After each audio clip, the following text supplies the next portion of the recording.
Hello, my name is Keeley. I am a trust-based therapeutic touch practitioner called a Cuddleist, and I am a certified cuddle party facilitator. I want to answer a couple of questions about cuddle parties today. Actually, I have a very exhaustive list. A very concerned potential participant to a cuddle party had quite a few questions, and they shared them with me in a very long email. But they're great questions, and I want to share them with everyone. If you don't know what a cuddle party is, go to cuddleparty.com. There'll be a link in the description of this video, so go check that out if you're not familiar with what that is. Let's get started. Jump right in. First of all, how anonymous is the event? Are name tags used? Must all people identify by their first and last names? It is as anonymous as you would like it to be. I have name tags. Go by whatever you want to be called. It's up to everyone's individual discretion. So thank you for that question. Second question is, this is a really good question. Do I do any pre-screening to ensure that no one who is attending has a record of sexual assault or any other touch-related crimes, such as looking people up on the Illinois Sex Offender Registry? That is a fantastic question. No, I don't do that. There are a couple reasons. But before I tell you the reasons, I also want to simply remind you that when you go to the movies, they don't do that for the person who sits next to you either. When you go to a restaurant, the person who sits at the table next to you at a restaurant has not been screened. So there's some inherent risk. I am in the space. I have safety measures in the space so that I can address any issues that may come up. If anything at all inappropriate happens, I will take care of it immediately.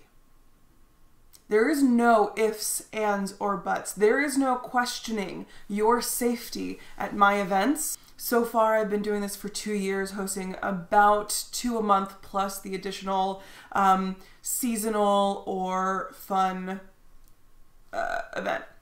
Nothing like that has ever happened. However, there have been instances where someone felt uncomfortable. I have ejected people from the space before. So be aware that I am prepared to handle anything that comes up. And no, I don't check or verify identity before people come. That's part of anonymity. People are allowed to be anonymous when they attend. So that is a fantastic question, though. Thank you. Another thing that they ask is there any way to ensure everyone gets home safely? They write a little bit about how they're going to be taking public transit and they're worried about potentially being followed home at night. After people leave my space, I'm not responsible for them anymore. I encourage and support people to take care of themselves in the way that feels best to them. And at the end of every cuddle party, we have a closing circle. I bring everyone, first of all, to an upright position. We ground. And I talk for a few minutes about altered mental states. I talk about how after cuddle parties, it is very common for people to feel quite open, quite connected, and what that can look like and what to do to take care of yourself. We have that conversation. If you are taking public transit home and feel particularly like you are not in a headspace to be alert and aware, then you can I encourage you to take an Uber home. I encourage you to take, or a Lyft or a taxi, whatever is your preferred method. I encourage you and empower you to take care of yourself, to notice and identify how you will be best taken care of in that situation, and do that. And I'm there to support and help you in finding out what that is. Do people fill out any sort of emergency contact form? That's another great question. No, people don't fill out an emergency contact form when they're with me. If any emergency happens, my policy is to call 911. If it's not something, I'm trained in first aid and CPR. So if anything falls under that realm that I feel like I can handle, we'll do that. If it's out of my scope, I call an ambulance. Next question is there a specific procedure if people laugh or cry? How is that handled? Ugh. I love that this person asked this question. It shows so much forethought and so much compassion. I love it.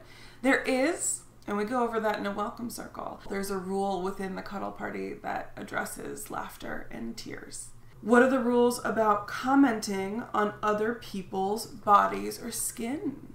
We don't have a set rule for this. We have a space in the welcome circle about setting boundaries. If your personal boundary is that you want no one to comment on your body or skin, that's a great boundary to set. Yeah, I don't want anyone in this room or for the duration of this event to comment on my body or my skin. Excellent. That's wonderful. It brings awareness. It's awesome. And I empower you to do that. So, next question. Describe the type or range of conversations that happen at the events. I love this question too. It's infinite. It's infinite. Cuddling is not something that's done in silence.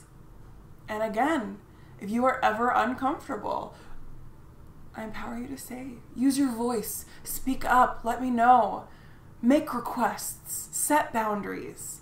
That is the essence of the event. The essence of the event is learning how to navigate situations while keeping in your integrity, setting your boundaries, using your voice to ask for what you want, and practicing enthusiastic and continued consent. Do these events occur with background music, or is it mostly silence? There is background music and there are conversations, so no, it's not silent. Cuddling is not something that has to be done with silence.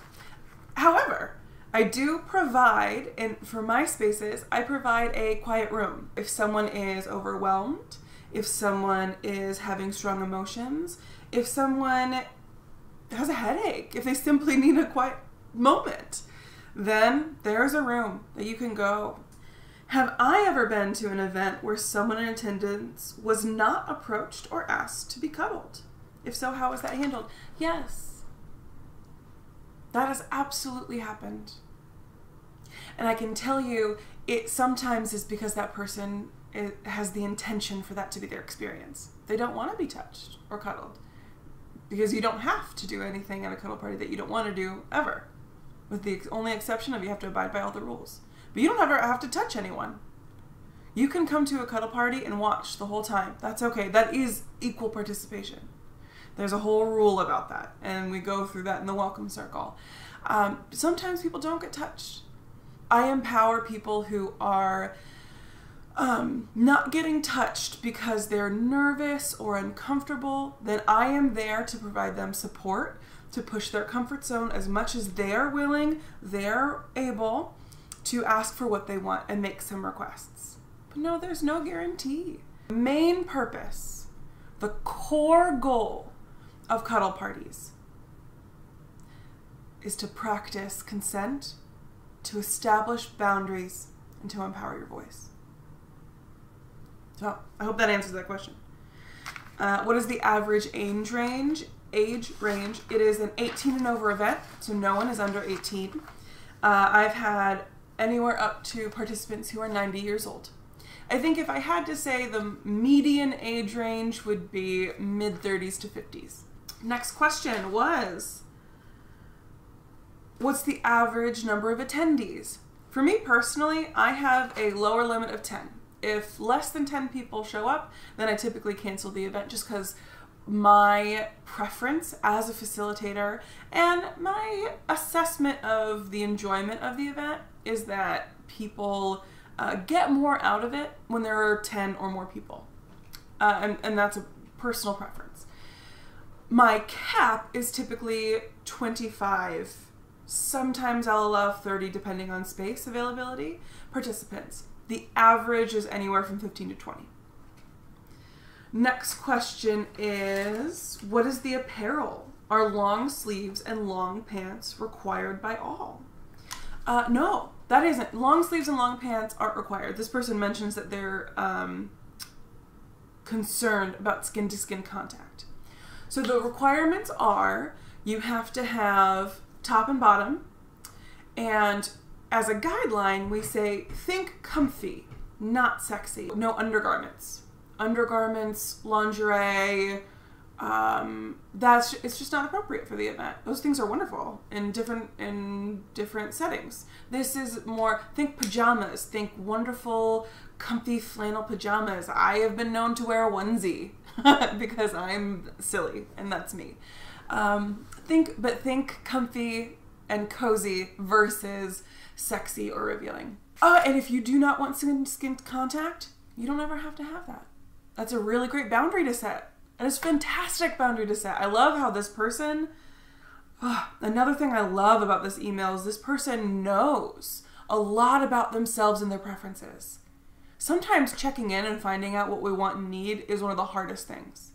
And this person has checked in with themselves. They're finding out what they want, what they need, and are making these requests in the form of questions. But it's going to be a wonderful and easier transition to making them vocal requests during a session or during a cuddle party. So that's fantastic. Are there rules or recommendations about hair? No.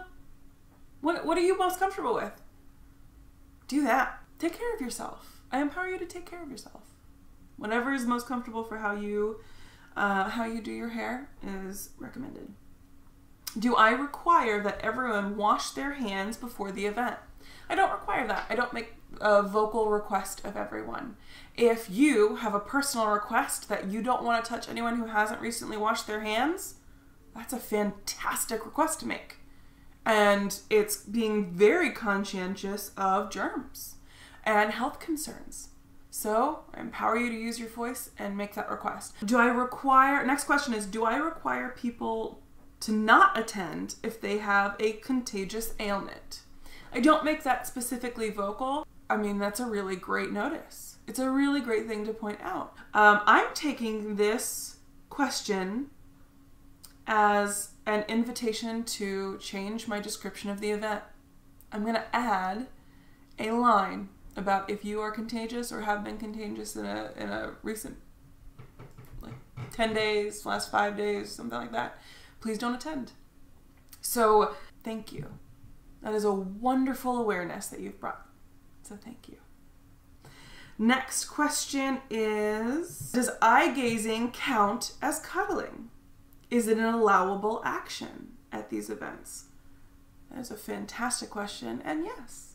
I would say that eye gazing does count as cuddling. It counts as connection, and it's something that you need to get consent for. But yes, and it's allowed. Absolutely, eye gazing can be wonderful.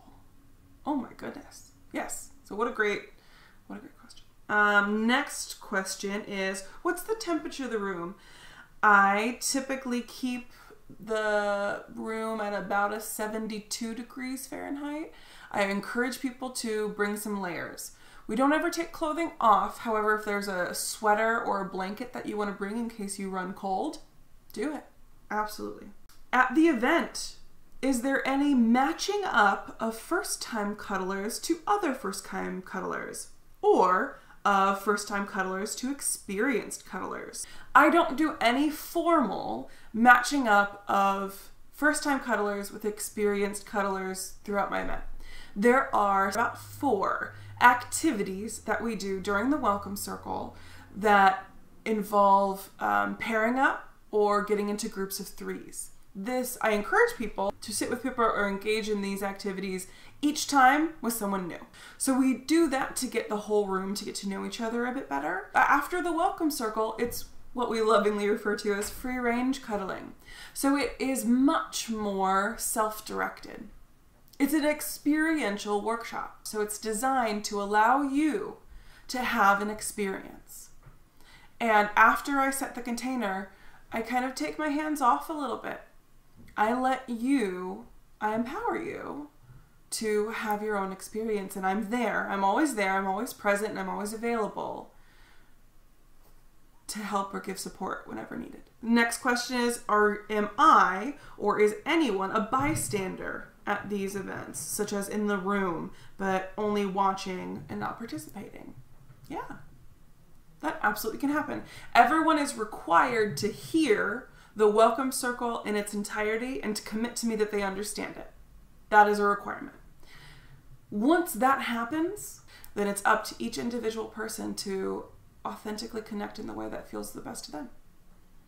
And to be true, if someone doesn't want to participate at all in cuddling, if someone wants to sit and journal the whole time, if someone wants to take a nap the whole party, they're allowed to do that.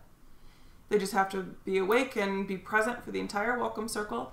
And I mean, they'll have to wake up for the closing circle because at the end of the event, I'm going to kick them out. Yeah, another great question. We're getting near the end. If you've stayed with me this whole time, woohoo! Good job. Do I ensure that there is no recording in any way of these events? We have a rule about confidentiality. So there is that rule. I don't know if there is a way that I can ensure that. We are all practicing our best awareness. We are all practicing our most conscientious and compassionate and caring connection. Unintentional alliteration, woohoo.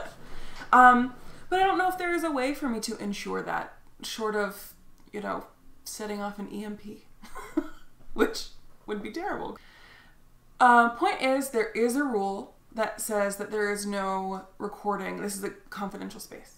The last rule is there anything about individual sessions that is the same or different than these cuddle parties? Yes. Completely. And I would encourage anyone to watch my videos, and I would encourage anyone to chat with me. Set up a free consultation so that I could talk to you about how individual cuddle sessions are wholly different. All right, this video is long enough, but it was great. It was fantastic. We've covered nearly an exhaustive list of concerns that can come up about a cuddle party. We've addressed them all, and thank you so much to the potential participant who emailed me these questions. You're helping me alleviate so many concerns that I know lots of people have.